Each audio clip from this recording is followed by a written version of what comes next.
तव कथामृतं तप्तजीवनं कविविडीडितं कल्मषापहं श्रवणमङ्गलं श्रीमदाततं भुवि गृह्णन्ति ये भुविदा जनाः. Let us resume our discussion on Sri Ramakrishna's spiritual discourses with his intimate devotees on 22nd February 1885. The Sunday following the Janma Tithi, the birthday celebration according to the almanac of Sri Ramakrishna in that year, the so-called public celebration of Sri Ramakrishna's birthday anniversary. This appears in the 5th volume of the original Bengali presentation, Sri Ramakrishna Kathamrita 5:16-2, 5th volume, 16th part, 2nd section. Under chapter 106 of the 2nd volume of the Hindi translation, Sri Ramakrishna Vachanamrit 206-2, and under chapter 36 of the chronologically date-wise presented the events of Gospel of Sri Ramakrishna. Let us first recapitulate the salient points discussed in our last Sunday class. Sri Ramakrishna was telling his companion Pratap Chandra Hazra that one should aspire for pure devotion. Now, Hazra represents the general class of devotees. Devotees throughout the world are aspiring to have devotion to God, but at the same time, they want that their mundane ends are also fulfilled by God. They want God and they want the worldly pleasures also from the same source. They calculate that if God can fulfill all their desires, then all their secular and spiritual problems are solved, two in one.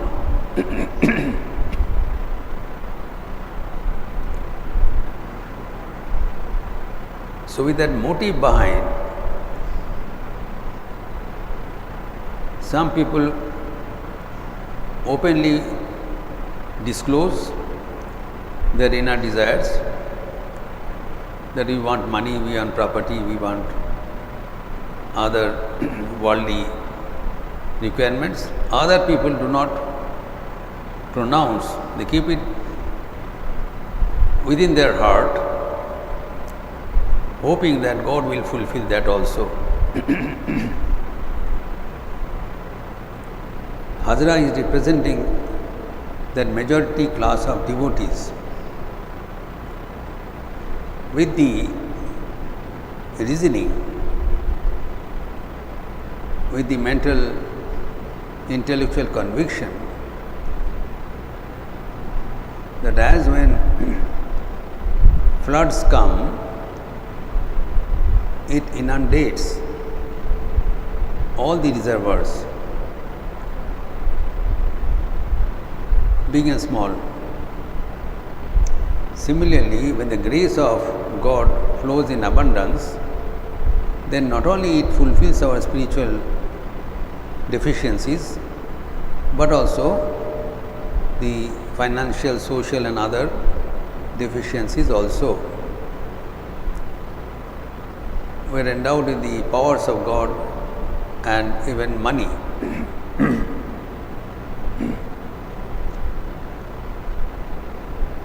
Now, Sri Ramakrishna is categorically making it clear that both do not coexist. It should be made very clear. We should not make any debauchery in our spiritual understanding. आध्यात्मिक जीवन में कोई धोखाधड़ी नहीं होना चाहिए. Then we cheat ourselves, we deny ourselves. The simple proverb goes, जहाँ राम तहाँ काम नहीं, जहाँ काम तहाँ नहीं राम. अगर हम राम को काम के लिए प्रार्थना करें तो हमें चुनना पड़ेगा, राम चाहिए काम चाहिए. We want pleasures, worldly pleasures, or we want God. Both cannot coexist. Night and day cannot coexist. So that is our peculiarity. We want both, and in the long run we lose both, neither here nor there. So there should be very clear understanding in our spiritual life, or else we have to review. All of us are sincerely trying to realize God. It's not that we are not trying. Every one of us is spending some amount of time, but hardly it is being effective. We must review why it is not effective. So these studies give us the indication, because we have serious deficiency in our understanding. We foolishly are combining the worldly gains and spiritual ends simultaneously, which are never to be. It is impossible. And that we see by the illustrations of the Pratap Chandra Hazara and others. He neither had any spiritual satisfaction, nor he had any financial benefit. Ultimately, he had to leave Dakshineshwar, and he was ever having his financial problems. So with this recapitulation, let us move to the next topic. The Sri Ramakrishna is mentioning his spiritual relation with Narendranath. We know that Sri Ramakrishna had a spiritual relation with Swami Brahmanandaji, Rakhal Maharaj, who he used to consider as his spiritual son, Manasa Santan. And with Narendranath, he is having a different relation. Now he is saying that I feel that Narendranath is my true self. If he is identified with Narendranath,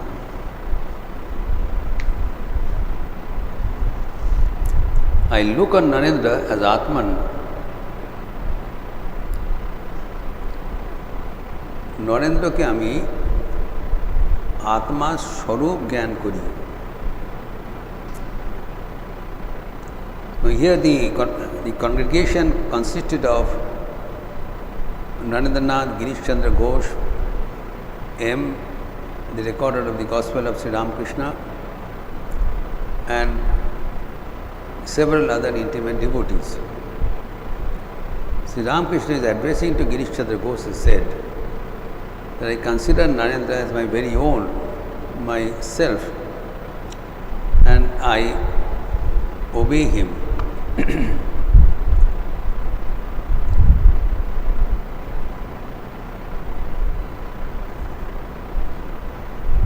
मैं नरेंद्र को आत्मा स्वरूप मानता हूँ और मैं उसका अनुगत हूँ.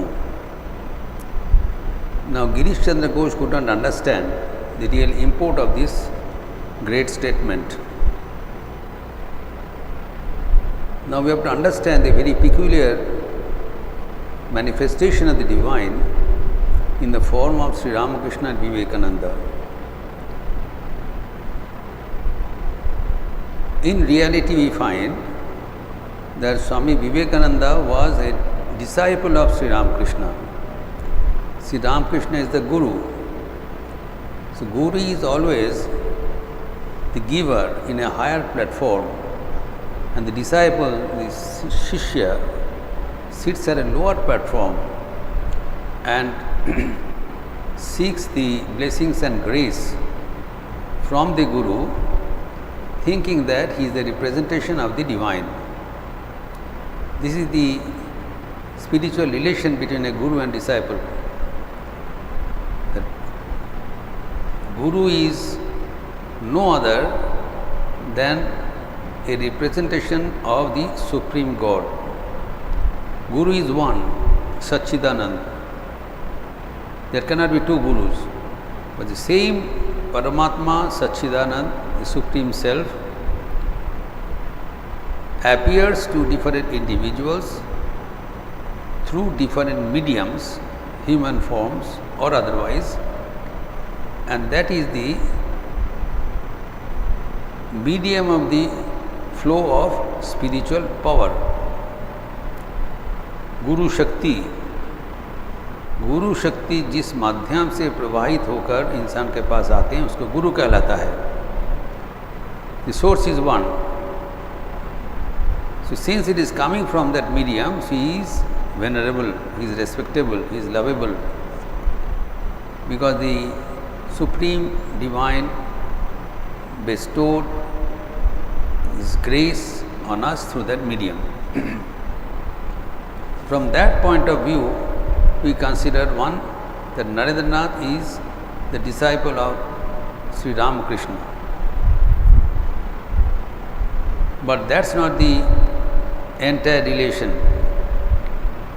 Sri Ramakrishna had several disciples, but Narendranath was unique. He is the part and parcel, he is indivisible of Sri Ramakrishna. This is necessary for the devotees to learn, because in the spiritual history you never see that the Guru and the disciple are seated in the same platform. Here we are placing same platform, they are together. And the questions are also asked. When Swami Vivekananda was no more, then there is an objection that people started placing Swami Vivekananda's photo along with Sri Ramakrishna on the same platform. So there is a question and doubt among the devotees, and this matter was placed before the Holy Mother Sri Sharda Devi, that now some devotees have started placing Narendranath, he is a disciple, in the same pedestal with Sri Ramakrishna. Is it correct? Now Srima Sharda Devi clarified that Narendra je Matha and Moni, he should be kept on the head. He is the crown jewel of this movement. Sri Ramakrishna brought him per request to fulfill his mission. He is indivisible of Sri Ramakrishna, but in the course of the Leela, he played the role of an ideal disciple, Adarsha Shishya. But in reality, he was with he was his image. That's what he discloses here. It's a very pertinent statement that I consider Narendra Hamara Atma ka Swarup. It cannot be translated by saying that he is my Atman. Atma ka Swarup matlab, he is my inner being. We are being run by the self. This body and mind complex is being run by our self. He is the all in all, which we call soul. See, Ramakrishna is saying, Narendra is my inner soul. He is the main driving and guiding force within me. This is one statement he gives here. And further he says, now that আমি ওর অনুগত. Now Narendra, since he is the principal factor in my life, so I obey him. Now Guru never obeys a disciple, it's the other way around. The disciple has to obey the commands of the Guru. But here the relation is not the master-disciple relation. So we have to understand this is a very peculiar relation, never to be found in the history. This one-time advent of this wonderful relation, and more we study, more we will be able to understand the depth of the relation. And if we remember this relation, then the conversation and behavior of Sri Ramakrishna and Vivekananda will become easy for us to understand, or else we will not be able to comprehend how are they behaving like this. This is unusual, that we will see just in a few minutes now. So Sri Ramakrishna has clarified, if he would not have revealed, we would not know what is the relation. How will you know? Normally outwardly he is a disciple and master. No. They are one without the second, the two sides of the same coin. So that's why we place him and we say it is Ramakrishna Vivekananda, the same unity. Now, this was further clarified by Sister Nivedita. Now, Sister Nivedita was a disciple of Swami Vivekananda. But she used to write, the disciple of RKVK, that is Ramakrishna dash Vivekananda. So it was questioned that you have never seen Sri Ramakrishna, you have seen Swami Vivekananda, you got initiation from him, you got the Brahmacharya Diksha from Swami Vivekananda and took on the name of Nivedita. But how do you write that you are a disciple of Ramakrishna Vivekananda? Now she clarified that this power, this Guru Shakti, is a twin power. So Ramakrishna Vivekananda is a combined power, and you cannot put a boundary where Ramakrishna ends and Vivekananda starts. Very nicely he has graphically presented, she has presented. And she has presented graphically with an example. See, when there is a shade, chaya, when there is a shadow, when there is light and there is an object and there is a shadow, chaya. Now in the shadow there are two parts. One is ambra and another is penumbra. One is the darker side, the inner core of the shadow, which is called ambra, and there is the outer periphery of a lighter shade, that is penumbra, chaya, pratichaya. So in that combination of ambra and penumbra, he cannot point a zone where ambra ends and penumbra starts. They are all intermingled. So in this Guru Shakti, the Ramakrishna Vivekananda they are jointly acting for redemption of the world. But for the sake of the Leela, we find that the Ramakrishna is giving some command and Vivekananda is fulfilling. Vivekananda repeatedly says that I am not doing anything. It is he who is dictating and is getting it done through me. I am just mere instrument in his hand. Today you know the anniversary of the 125th foundation day of Ramakrishna mission. Swami Vivekananda says Ramakrishna mission, Ramakrishna order is the Virat Sharira of Sri Ramakrishna. Sri Ramakrishna is no more present in his physical form, but he is spiritually present in this Ramakrishna Sangha order.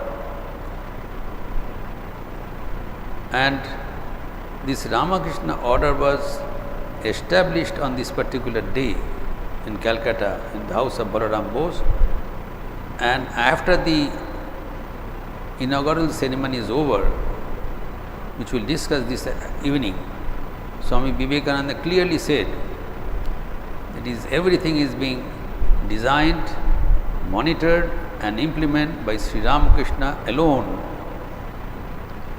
I am just mere instrument. So it's a joint endeavor, and Sri Ramakrishna is clarifying that what is the position of Swami Vivekananda in this Leela. Now when Girish Chandra Ghosh could not understand the import, when Sri Ramakrishna said, I obey him, then Girish Chandra Ghosh said, whom you don't obey? आपने तो সকলের अनुगत हो और मैं उनका अनुगत हूँ. गिरीश कहते हैं क्या कोई ऐसा है जिसके आप अनुगत नहीं भी हैं? Now that is a different way of looking at things. Sri Ramakrishna is so humble, विनय का अवतार, वो सबको आगे देते हैं. He used to give respect to everyone. अमानिना मानम देना कीर्तनिया सदाहरि. That is his way of life. He used to keep himself at the back end. He used to give everybody the front end. He was following, obeying, giving respect to everyone. That's a different story. But so far as Narendranath is concerned, he is indeed concerned and he obeys Vivekananda knowing who he is. Only he knew, nobody else knew. That will disclose now. Now first he says here another very intricate relationship. First he says it is my soul. Next he says, he'll give three ideas here. First was this, he is my very soul. Secondly he says,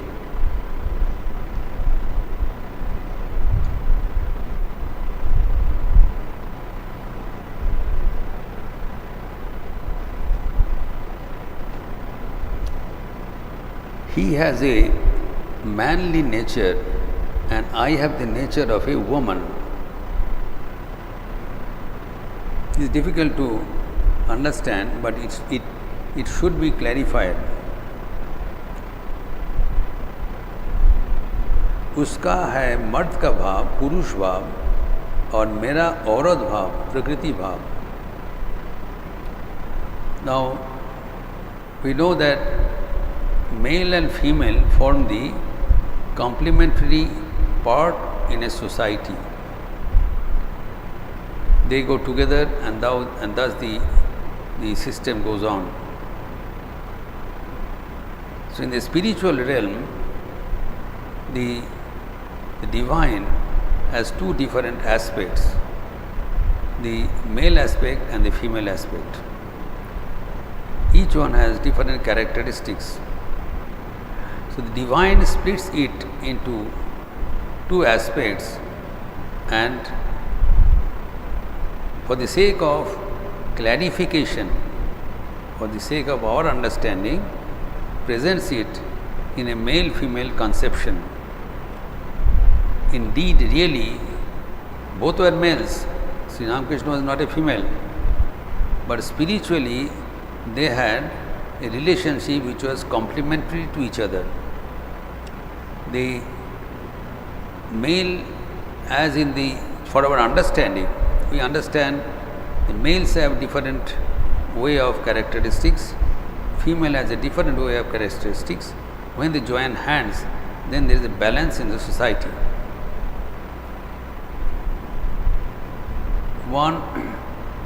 And so we can easily understand, for our sake of understanding, that as we understand that male and female they complement each other. Similarly, Sri Ramakrishna, Vivekananda, they complement each other to form this unified movement of Ramakrishna movement, Ramakrishna Vivekananda. So he accepts that I am a part, he is another part, we join hands together. They are not supplementary. In a Guru-Shishya relation, Shishya is not a complementary to Guru. Shishya supplements Guru. They are supplementary. Guru is perfect on his own, he is complete on his own, and he wishes the disciple to be complete on his own also. Guru does not require Shishya for completion of his personality, but here it is different. Swami Vivekananda is required by Sri Ramakrishna to fulfill his personality. He has split his personality into two halves. One part is Sri Ramakrishna, another is Swami Vivekananda. And usually to understand that Swami Vivekananda outwardly represented Jnana, whereas Sri Ramakrishna outwardly represents Bhakti. Swami Vivekananda exercised, manifested, demonstrated the brilliant power of his intellectual capacity, whereas Sri Ramakrishna outwardly was an illiterate, but he expressed his extraordinary power of devotion and emotion. The combination of head and heart is necessary for a harmonious development of personality. In a spiritual life also, the head and heart must go hand in hand. So Narendranath was always establishing everything on the strength of the power of reasoning. No emotion. Whereas Sri Ramakrishna used to establish everything on the power of his realization, his emotional attachment. He was teaching that God can be realized through emotion only. A child calls on the mother, and by the emotional bondage forces the mother to reveal. The child does not need any intellectual understanding. No amount of intelligence is necessary. Child knows the mother is on, and it calls on the mother, and mother has to come. This was the simple equation. But this has to be augmented with a dimension of knowledge also. That's why Swami Vivekananda is necessary. Or else we will become emotional fools. We will be swept away by the tide of devotion. We have to understand, Sri Ramakrishna, though he said that he was emotionally overpowered, he said, my bhakti is outward and my jnana is inside. So his emotion was controlled by jnana from inside, whereas the intellectual and the discriminative faculties of Swami Vivekananda was controlled by his deep love and emotion inside. So both were combined with jnana and emotion, but in two different dimensions. So Sri Ramakrishna says here that he has the manly qualities and I have the womanly qualities. And then he gives his third statement, very bold statement, that নরেন্দ্রের উঁচু ঘর अखंडेर घर। नरेंद्र का ऊंचा घर है, अखंड का घर है। Narendra does not belong to this plane.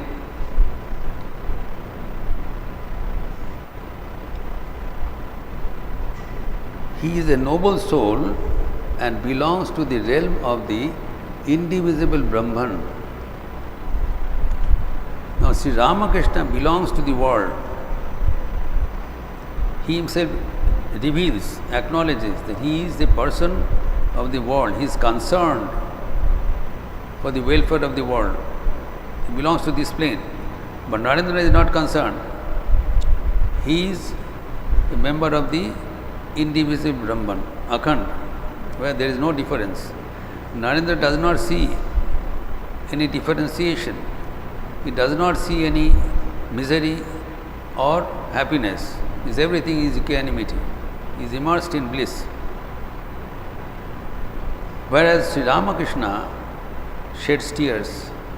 He is concerned for the welfare of the humanity and he is deeply interested to mitigate the sufferings. For that, he needed Narendranath to be brought from the realm of indivisible Brahman, Akhand Ka Ghar, and forced him to do his work with the strength of his love. He cannot, because Narendra is not subjected to any force, he is free being. But then Sri Ramakrishna forced him to follow.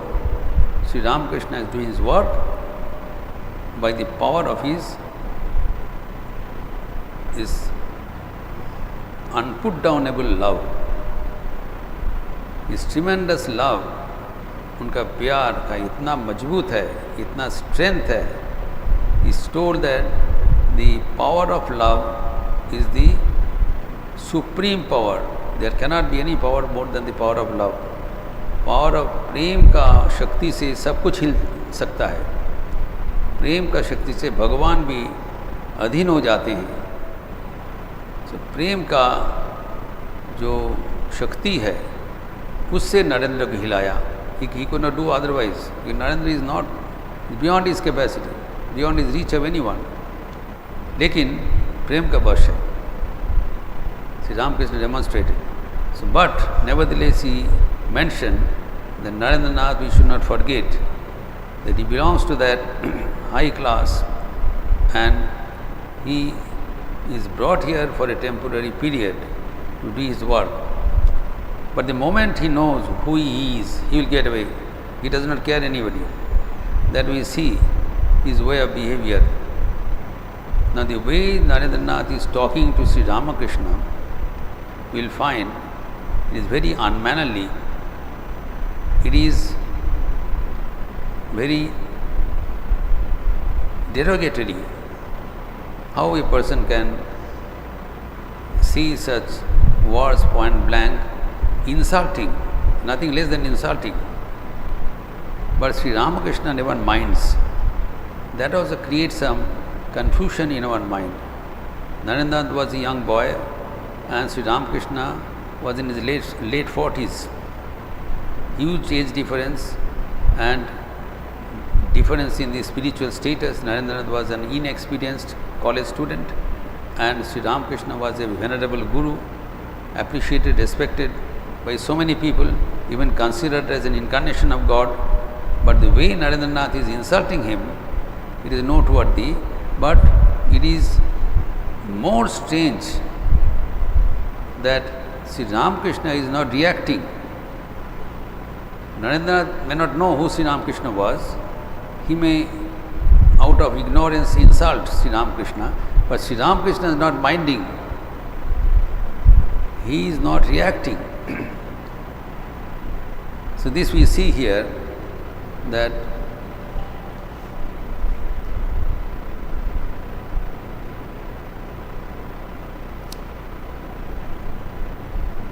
Narendra was conversing Sri Ramakrishna.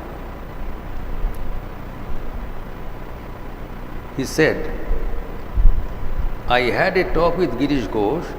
He is indeed a great man. We talked about you.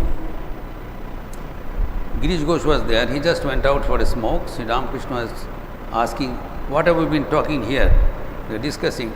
Narendra said that I was discussing with Girish Chandra Ghosh. He is a great man, and we are talking about you.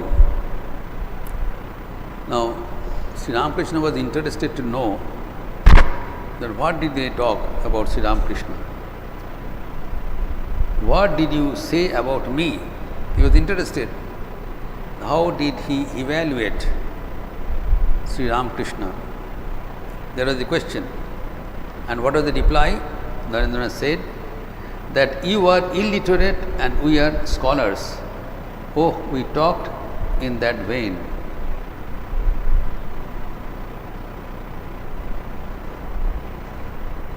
Girish Ghosh के साथ वार्तालाप हुआ. बहुत बड़े आदमी है. Girish Ghosh is a great man. That's what is estimate. And आपकी चर्चा हो रही थी. श्री रामकृष्ण क्या चर्चा? आप लिखना पढ़ना नहीं जानते हैं, हम सब पंडित हैं. यही सब बातें हो रही थी. हंसी. He was laughing, making a fool of himself of Sri Ramakrishna, and which is a statement of fact. Sri Ramakrishna didn't have any university degree. He didn't study formal education. He was almost illiterate. That's what they were discussing. And they're comparing themselves as they're very much learned scholars. And Girish Ghosh indeed was a well-read person. He was a composer of many drama, and he is a famous drama compositor and dramatist, and having some social recognition. So in that standard, Girish Ghosh was considered a much greater person of Sri Ramakrishna. That was his estimate. Now, first point, Sri Ramakrishna didn't pin him down, didn't try to correct him. Now we know that where is Sri Ramakrishna and where is Girish Chandra Ghosh. But Sri Ramakrishna did not correct his estimate, because he wanted that each person should exercise his own power of intelligence and estimate in his own way. We should not force somebody our reading. Each person should grow. And secondly, he even didn't reprimand Narendranath, saying that you should not say like this. How hell you insult me? You may be knowing whatever you are, but how do you know that I am illiterate, I am ignorant? You do not know about my personal life. But Sri Ramakrishna didn't want that way. So this is a great lesson for us. Just put your position. If anybody slights anything to us, say anything derogatory to us, immediately what will happen? We will become wild. We will become wild and we will go on talking aloud that what have we been doing, and enter into a quarrel. Sri Ramakrishna didn't want. He accepted everything and he tried to clarify that what is knowledge and what is ignorance. The great lesson for us to learn. In any conversation, most of the time we lose our balance and we enter into a heated argument and discussion and missing the main point. He wanted to correct Swami Vivekananda without getting excited. This is the point to learn in our conversation, not to get excited. We have to keep calm and quiet and concentrate on the point of discussion. The point of discussion was, as Narendranath said, Sri Ramakrishna was ignorant because he didn't have formal education, whereas Girish Chandra Ghosh and Narendranath etc. were very learned people because they have studied in schools and colleges and universities. Now here, Sri Ramakrishna is giving his corrective way of understanding.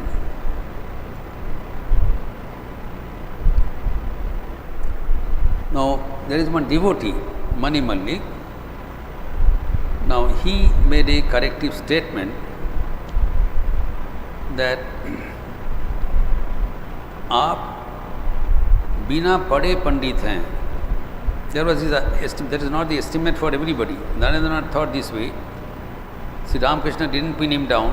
He didn't want to change his way of life at that time, way of understanding.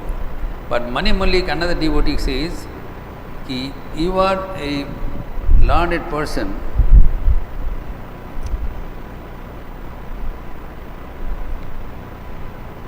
You have become a pandit without reading a book. Even without reading a book, you have mastered all the knowledge in an alokik fashion, in a miraculous way. You are learned even without going through the books, which is a statement of fact. Now, Sri Ramakrishna is clarifying that what is knowledge and what is ignorance.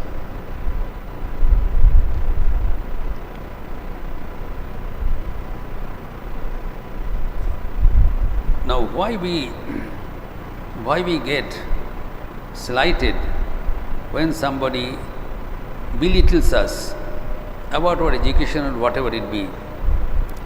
Because we attach values to education. We feel that we have missed something which others did not. We compare ourselves with that understanding. Now, first thing Sri Ramakrishna says here, let me tell you this, really and truly, I don't feel sorry in the least that I have not read the Vedanta and the other scriptures.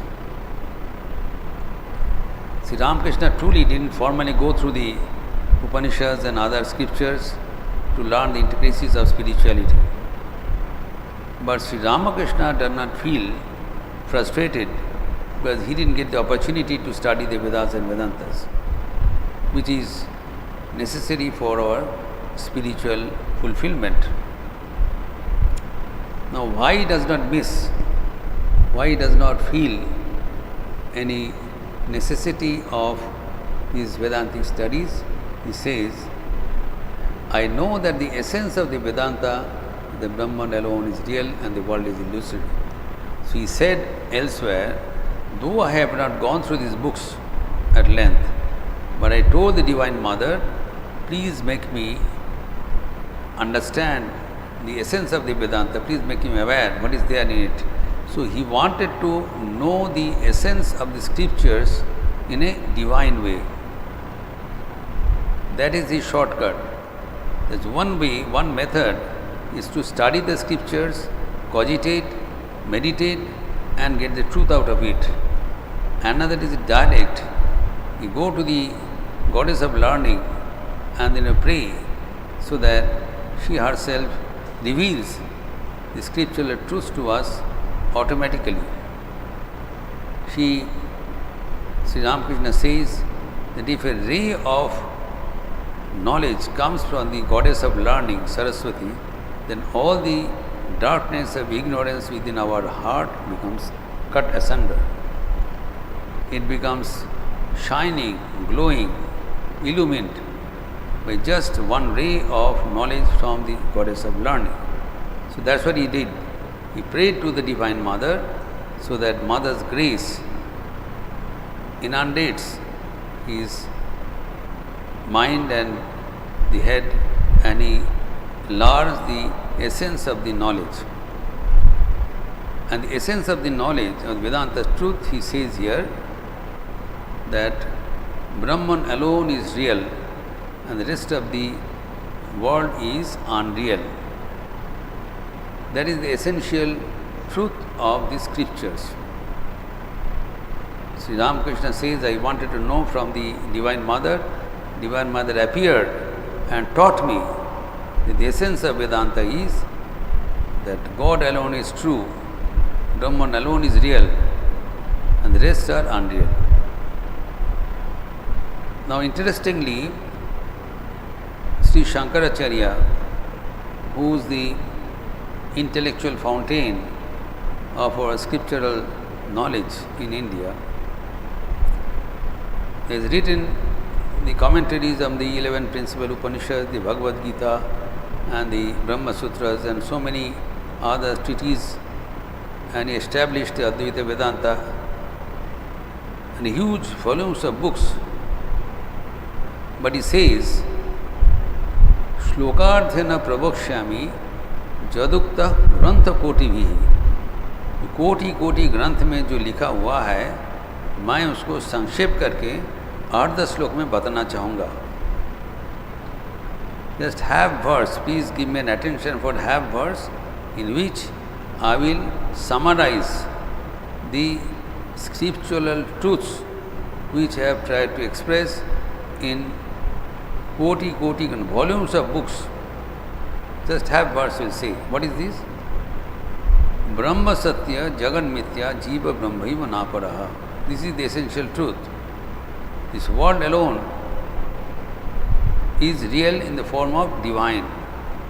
This world as it is seen is illusory.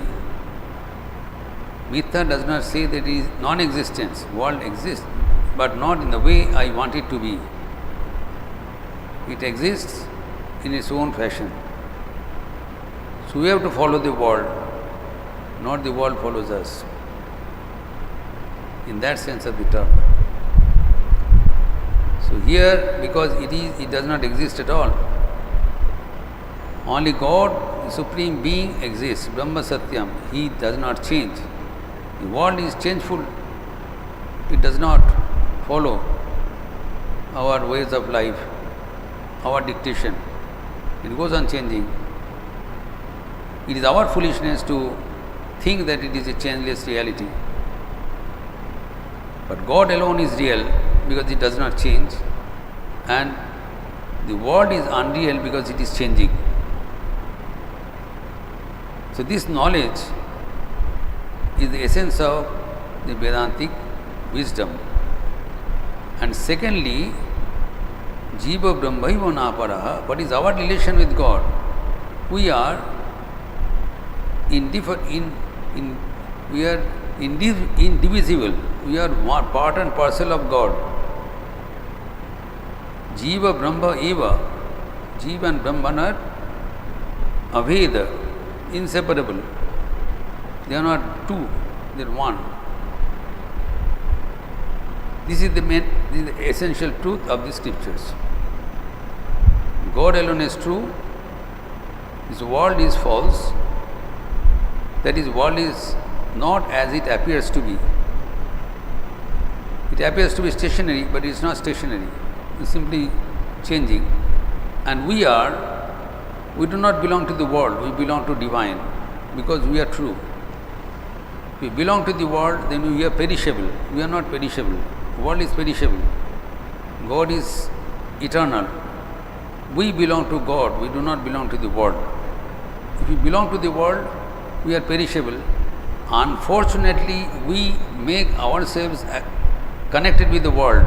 We think we belong to the world, which we are not. And that is the source of trouble in our life. So we have to understand we belong to the world, we belong to God, not to the world.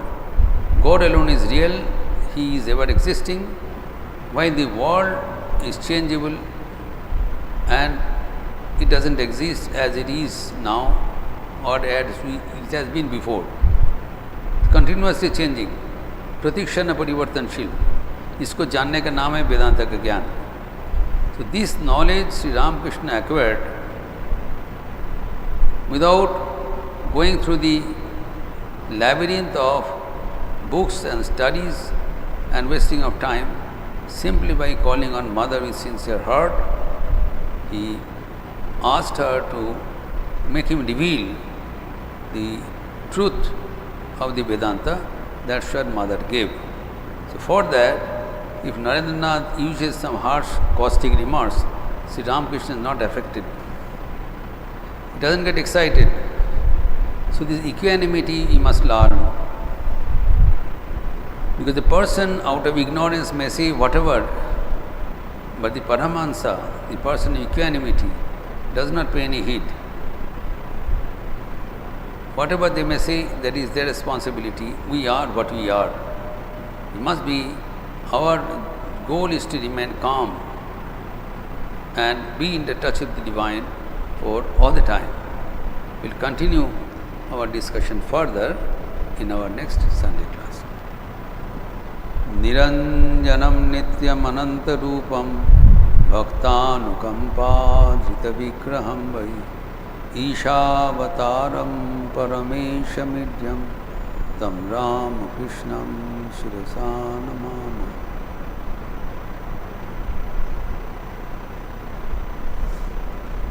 Om Shanti Shanti Shanti Hari Om Tat Sat Shri Ramakrishna Arpanamastu. There is announcement. Today is the 125th anniversary of the foundation of Ramakrishna Mission Association in Calcutta on 1st May 1897, and there is a special program after the evening Arati up to after 9 o'clock. All of you are invited.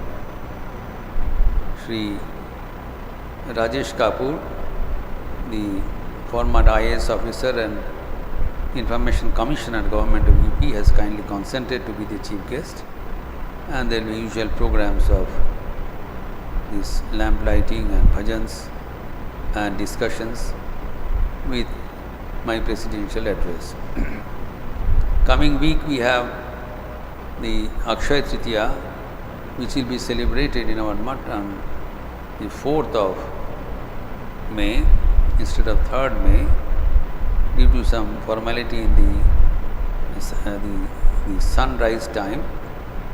And on 6th May, there is 4th May, there will be Akshaya Tritiya, that is on Wednesday, and 6th May, on Friday, instead of the Narada Bhakti Sutra class, we will have the life and teachings of Bhagavan Shankaracharya. It is Shankar Panchami, the birthday anniversary of Jagadguru Sancharacharya.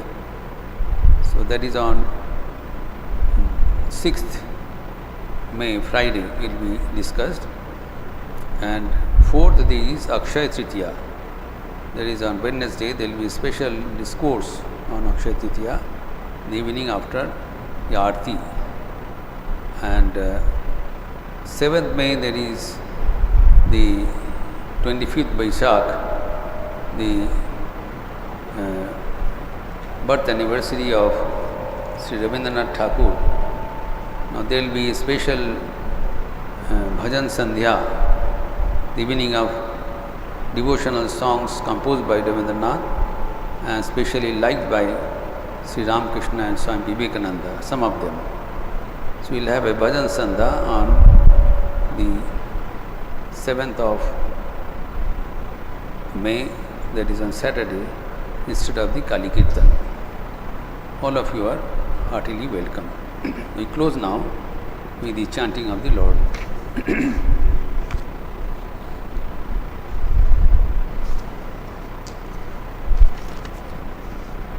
Hari Om Ramakrishna, Hari Om Ramakrishna, Hari Om Ramakrishna, Hari Om.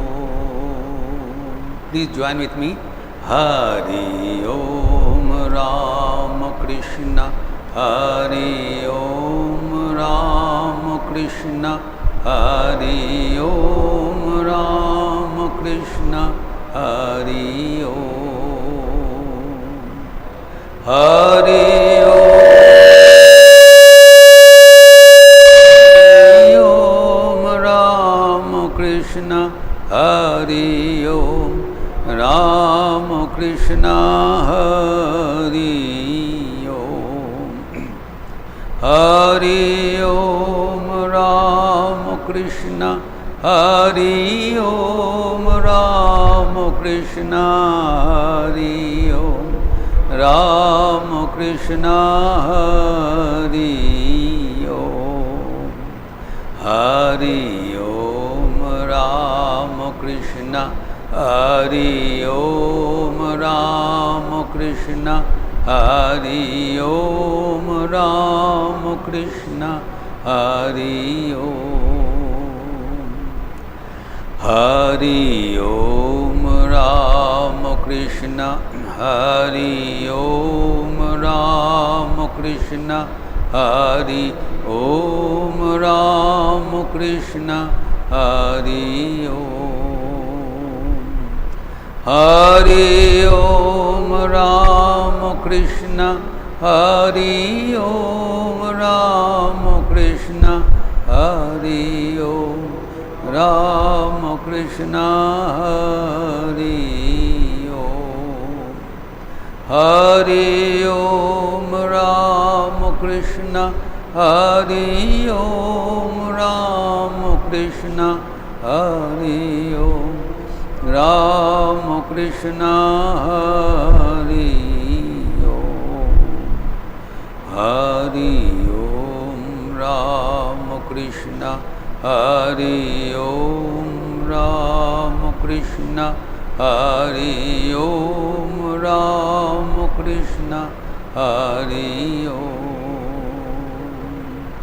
Hari Om Ramakrishna Hari Om Ramakrishna Hari Om Ramakrishna Hari Om.